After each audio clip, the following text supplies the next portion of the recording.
All right, I'll get started since we've got some audio issues. So thank you guys for tuning in for the January virtual meeting. Today we have Doug Urquhart and Lexie Burtt from HRC. Doug is a wastewater and water engineer with a background in planning and design for municipal and industrial water and wastewater treatment facilities, hydraulic modeling, and infiltration and inflow studies. Doug was a Peace Corps volunteer in the Republic of North Macedonia. He worked in the Municipality of Berovo with the local public utilities supporting their water and wastewater infrastructure needs.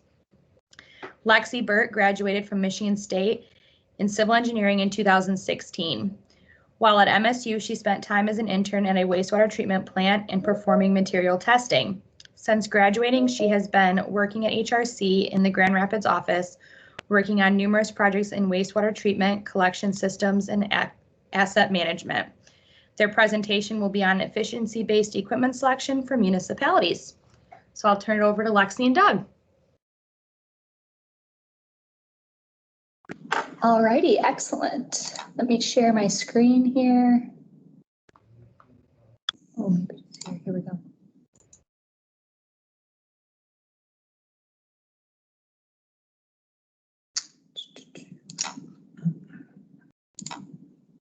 All right, there we go. Okay. Good morning. Thank you all for sharing your lunch with us. I can't see you all, but if you can't hear us, just let us know. Or Haley, if you're back there, just knock on the glass and let us know if you can't hear us. Yes, my name is Doug Urquhart. I'm with Hubbell, Roth, and Clark.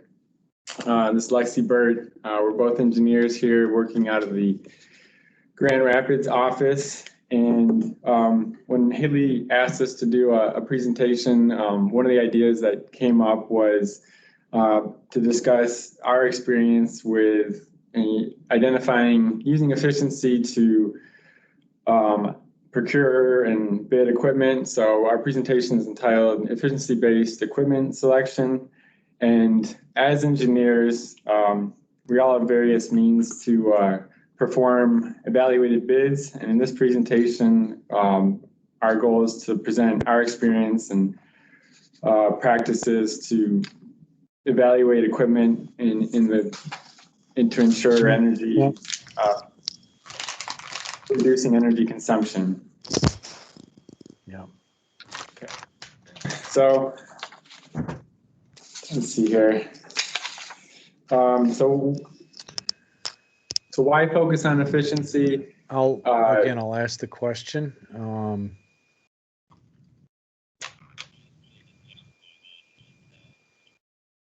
Sorry, we're getting some feedback from some folks. Can you all mute your mics? Thank you.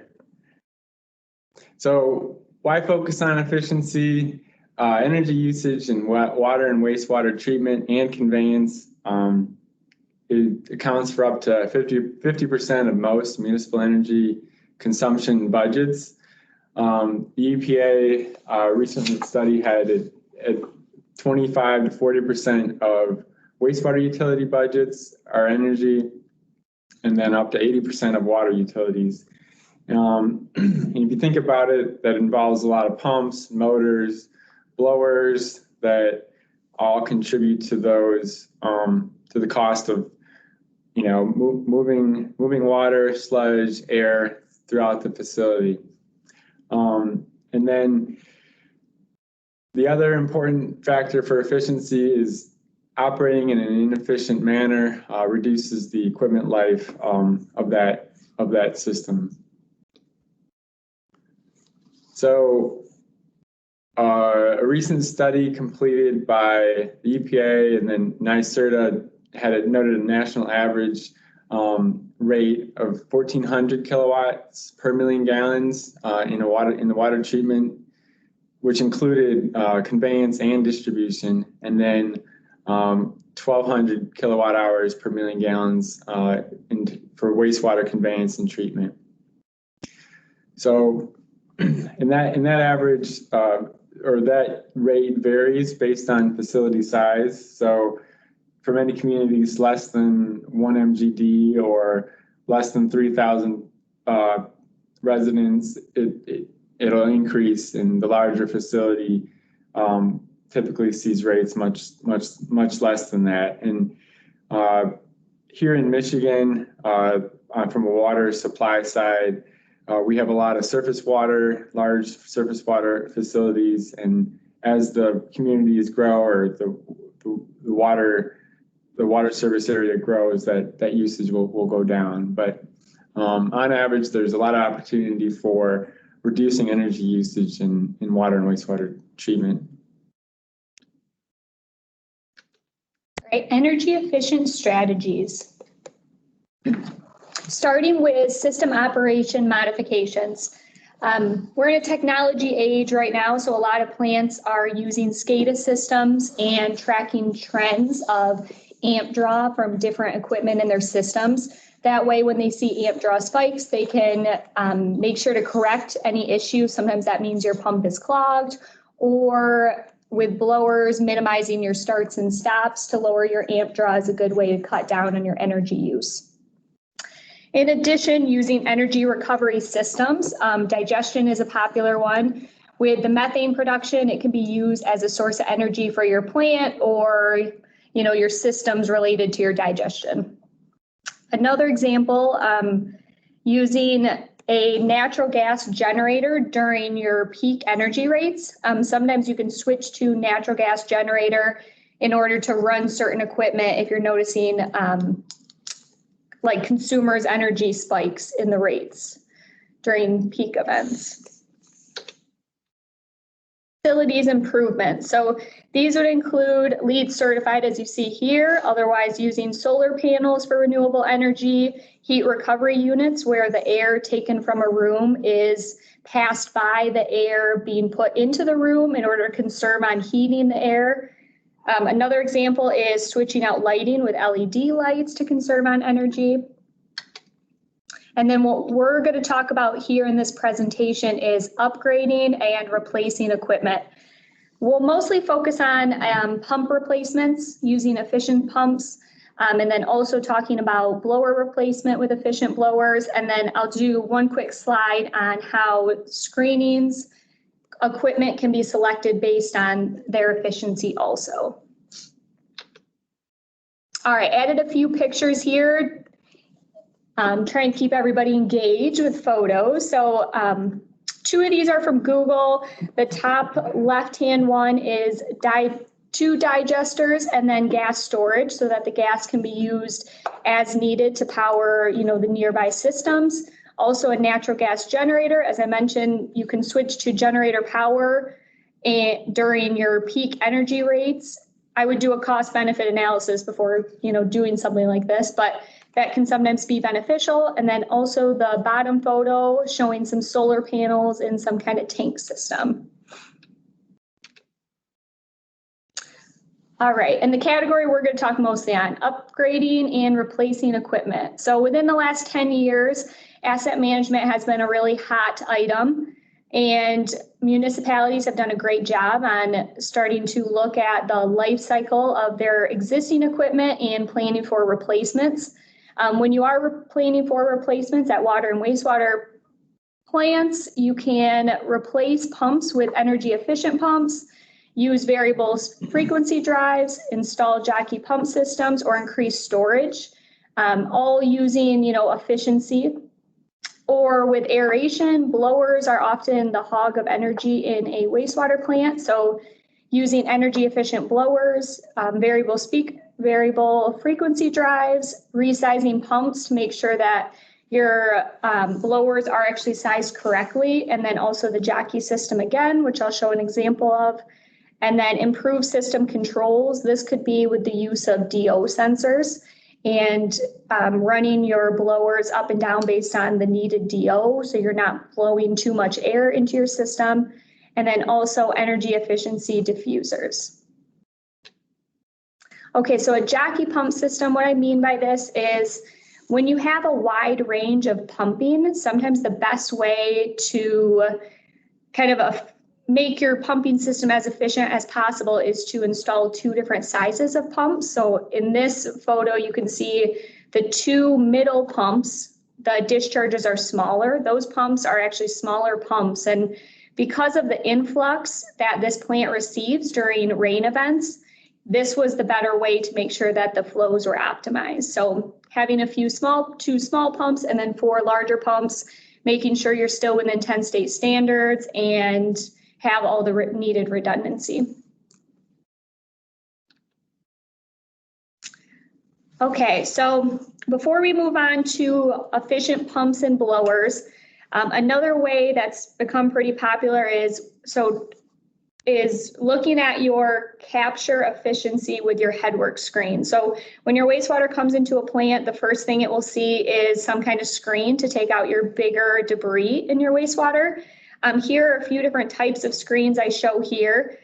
Capture efficiency can be really important to make sure that you're not letting rags and your bigger material go by downstream, because this will just cause more maintenance and trouble in your downstream processes. So here are a few examples: a spiral screen, a bar screen, and then a perforated panel band screen. The bar screen in the middle is just bars, and then the flow goes past the bars, where the perforated panel is a panel with little holes in it. So out of these 3, your perforated panel will have your best efficiency for capture of screenings in your wastewater. All right, quick pump example before we kick off. Basic example here, so 2 different pumps, both of them, design and average flow the same, constant speed pumps, just on and off, no variable frequency drive here, and then head the same for both of them. So just between 2 different pumps with a difference of 10% in efficiency can add up to $38,000 of difference in electricity over 10 years. So really quickly, the difference in electrical usage can be noticed, especially the bigger the pumps, the more money, obviously. So this is a good thing to keep in mind as we're designing new pumps. So why do we look at efficiency? And we wanted to show an example of one facility, a wastewater lift station that was both operating their pumps in an inefficient manner, and why it's important to consider. It was a municipality that we worked with they came to us and they noted that their energy usage was a lot higher than they had anticipated for their pumps, and it was about they noted it was like $20,000 per year, and they said, well, what's going on here? And these pumps seem to be, we just put them on BFDs, or we put in new pumps, they're on BFDs, what's going on? So as a case study, this lift station was 3 dry pit submersible pumps, all on VFDs with variable speed motors. The lift station discharges to a pretty long force main, 12-inch force main, 3,000 feet long, with 160 feet of static head difference, and reasonably sized wet well, 7,500 gallons.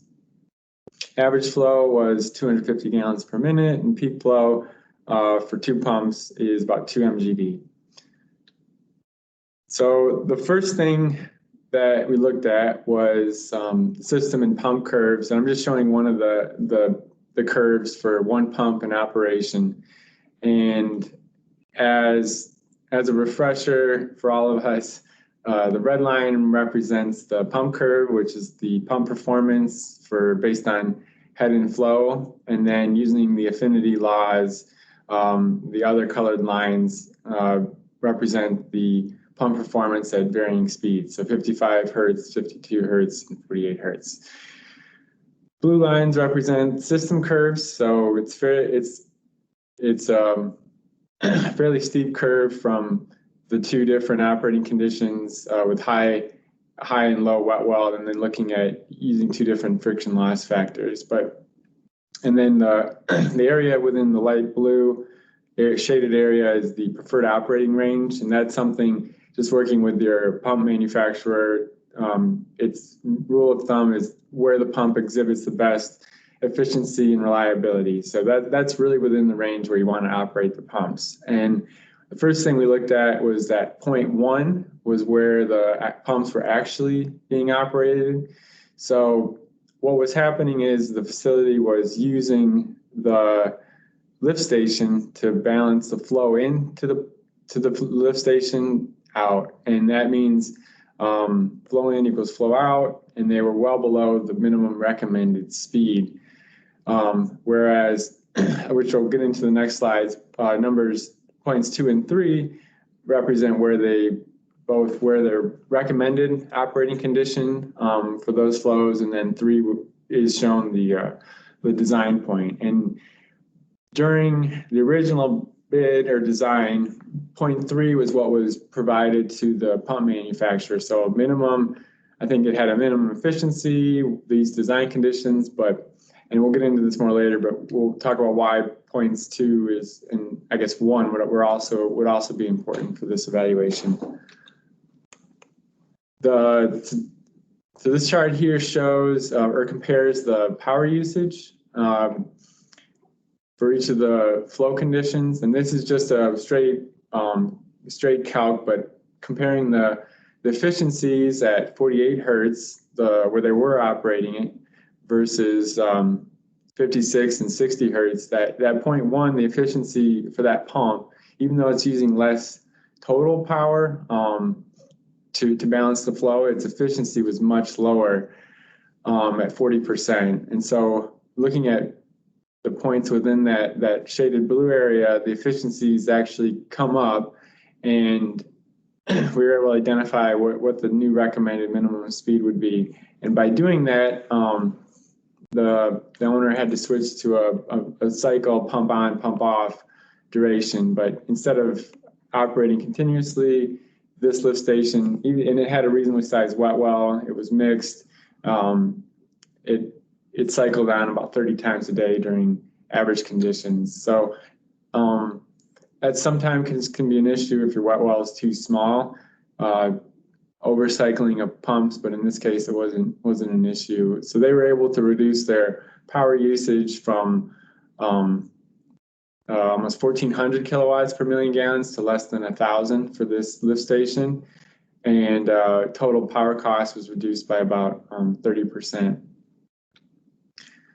So yeah, this is summarizes their changes, and it did require some operational changes, but I think if they had a different sized pump or a different configured pumping conditions, either a jockey pump for the light, it wasn't quite set up, they didn't have really room for a jockey pump, even though that was considered. But the overall summary was operating within that range, they were able to reduce the energy usage by 30%, by lowering or increasing the minimum speed and then cycling the pumps. So, this is why we can use equipment selection as part of a bid evaluation. And during bidding, one thing contractors love is more work, but from our perspective, what that entails is evaluating all operating conditions of the pump, motor, blower, over average, maximum, peak, and the minimum rates or pressures, the various conditions that the system would incur. And then also applying the estimated run times, hours per day of each piece of equipment. So what that means is on the bid form, in addition to just the straight equipment cost, adding on a present worth of that guaranteed power. And that number, we'll get into more later, it represents typically the life of that piece of equipment. So ultimately the total number is what's compared to when evaluating the the various pieces of equipment. And this all assumes there's limited difference in reliability. So reliability is probably the most important piece. You want a pump, and you want a pump that's going to work, and one that's going to last, and it's going to be reliable. So once that's been established, this is when you can evaluate the efficiency as the next evaluation factor. So I also want to note there's many ways that folks or manufacturers can get around this. So just want to mention that it helps to have penalties or some sort of penalty for non-compliance with that guaranteed price. All right, moving on to an example of pump replacement of 6 return activated sludge pumps or Razz pumps. So here's a plan view. So at this municipality, there are 6 Razz pumps. Each one is piped directly to one of the 6 clarifiers. There's some flexibility there with some combined piping between the 3 pairs of pumps, but otherwise the pumps are down in a dry pit inside of a building, and previously vertical centrifugal pumps. And starting the replacement of those vertical centrifugal pumps, we looked at the past Razz pumping flow rates. Luckily in this case, each pump had a flow meter on the discharge. So there was a lot of data we were able to use here. So we looked at both a wet and a dry year of Razz pumping rates and kind of compared those to one another to determine a few selected design conditions. So here we have 5 design conditions. So using these 5 design conditions, we reached out to pump manufacturers and compared 3 different types of pumps. So dry pit submersible, vertical centrifugal, and screw centrifugal pumps for replacement of these existing pumps. The comparison looked really similar to these 2 columns you see here. So each color is one of the design conditions, and we had the different types of pumps and multiple manufacturers. I think it ended up being about 10 pumps all said and done that we compared against one another. A few things kind of learned along the way or pointed out along the way. The range between the high end of pumping flow rates of 3820 on the high end design point, and then the low end, these pumps ran at about 900 gallons a minute. So that's quite a range between those two. So there was a few pump manufacturers that had some concerns on the low end. With the dry pit submersible, there's a cooling jacket on the motor, and the cooling jacket often relies on the movement of the motor. So once you get to those really low speeds, the cooling was in jeopardy in some of the pump manufacturers' cases. So that was a concern. And then also the sealing fluid between the wet and dry ends of the pump, the motor versus the volute, that was a closed sealing loop also. So there were some concerns about making sure that lubricant was being circulated correctly at the low flow rates. So something we had to keep in mind. Another thing, so here you can't see it super well, but we looked at both the pump efficiency and motor efficiency. So it's important to include both. Most of your pump manufacturers will just give you pump efficiency, but you do need it to include motor efficiency because the guaranteed power or factored power is wire to water or wire to air in aeration case. So here we have pump efficiency and motor efficiency. With motor efficiency, the efficiency will stay really high until you get lower than 50% load. So that was important to take in mind. So at your low end flow conditions, it's often below that 50% load, and that's really where your motor efficiency starts to drop right off.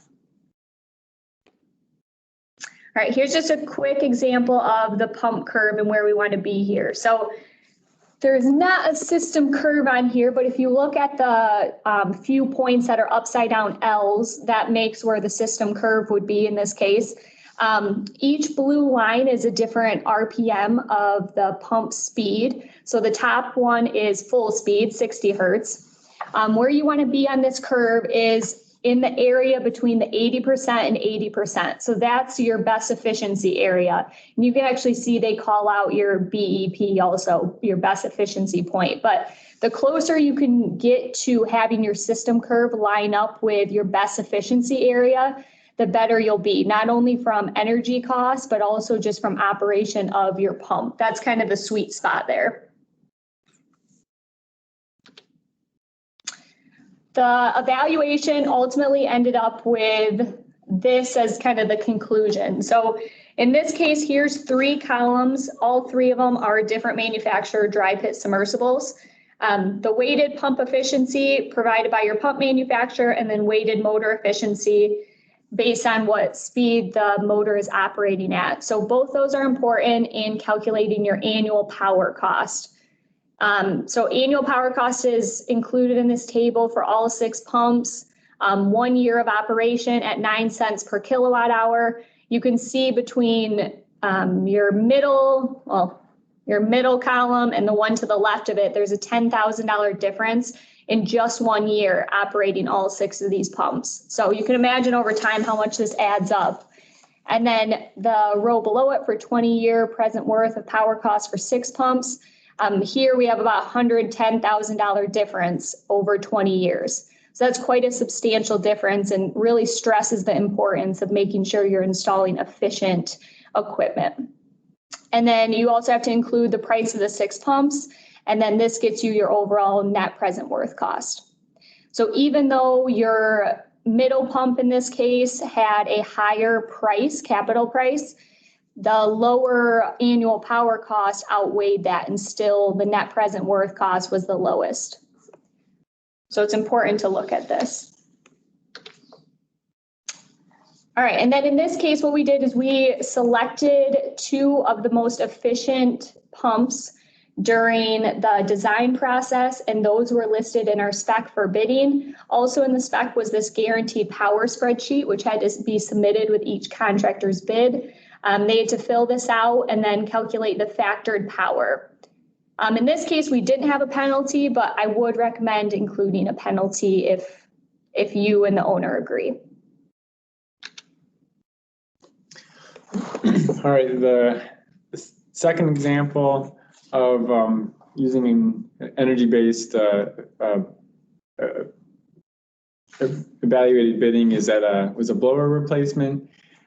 This one was an existing wastewater treatment plant activated sludge facility where the replacement included replacement of 1 low efficiency multi-stage centrifugal blower with a more efficient turbo blower. And so the real goal here was to use variable speed operation of these blowers. And this is aeration is typically one of the major energy hogs of a wastewater facility.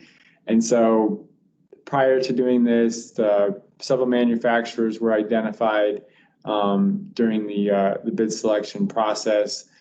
And so the first thing that we did was look at the data for this one blower replacement. The goal here was to be able to operate both average and maximum daily demands. And so this is an example of 1 year's worth of data representing that both the seasonal change in aeration requirements, as in the winter months, aeration demands are typically lower, both due to the temperature of the air and then also just usage at this facility. So, and then the line in green represents the actual power required to deliver that air. Next slide. And so the 4 different conditions were developed for these. And so peak design represents the design flow at this facility required. So 1 blower wouldn't be able to achieve it, but that would be 2 blowers for the peak hour. But the maximum day, average day, and minimum day conditions use influent data. For this plant, it was BOD and ammonia, and we determined the required oxygenation rate, and then from there, the actual air required. There's other ways of doing this, including modeling. But in this instance, we used previous recorded data for the last 3 to 5 years.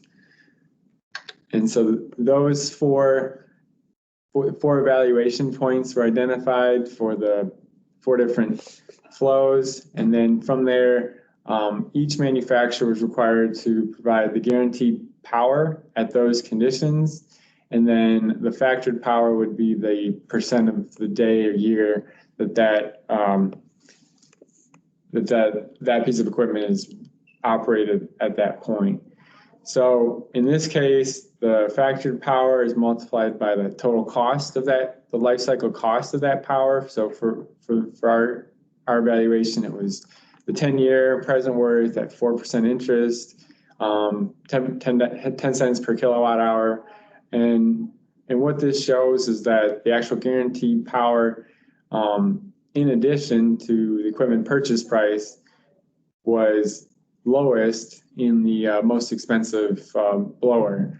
And this all assumes, after previous evaluation, that the life cycle costs and the OEM costs were similar. So blower one was selected based on this evaluation.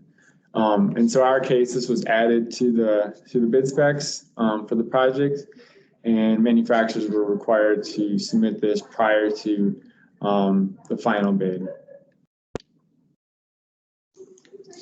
So just to wrap things up, asset management, especially recent with Eagle, asset management plans have focused on BRE and assessing the risk factors of all your equipment. So equipment life has been a major identification factor. You know, we have all these tables with these identifying which items in your asset inventory, are required for replacement. And so as these come up for replacement, I think energy consumption can be factored in to that replacement as part of the equipment, the overall present worth. And so when you do that, it's important to evaluate all operating conditions, not just the original design condition, but really think about how that pump or how that blower is going to run over time.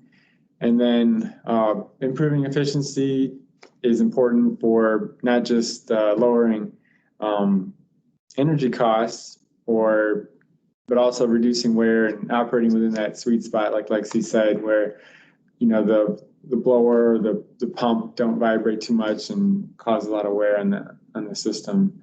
So it's not but efficiency again is not the only evaluation factor. We want to remember we want it to last and want it to be reliable. So operating conditions should also be considered as part of it. So I think that wraps up. It's about 12:10. We're open to any questions. Haley, I don't know if there's any other things we need to bring up. No, we can just open it up to questions, and if no one has any questions, then we can wrap the meeting up. So feel free to jump in if you guys have any questions.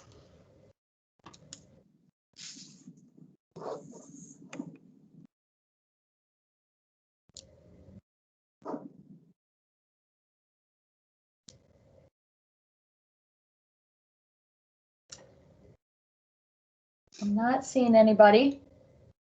Doug and Lexie's emails are included in this presentation. So if you do have any burning questions that come to mind after the meeting, feel free to reach out to either of them, or you can reach out to me and I can forward the emails on to them if you don't have their email addresses. Just a couple closing announcements. So next month is our virtual joint meeting with MSPE. Row Professional Services will be presenting on their Amazon Silverdome project in Pontiac. So that invite will be sent out later this week. So we hope to see as many of you guys at that presentation. Should be pretty interesting. We are posting our meetings that we record on our new YouTube channel. So that link is included in our monthly newsletter and our invite emails that we send out. So if you are having issues accessing that, please let us know.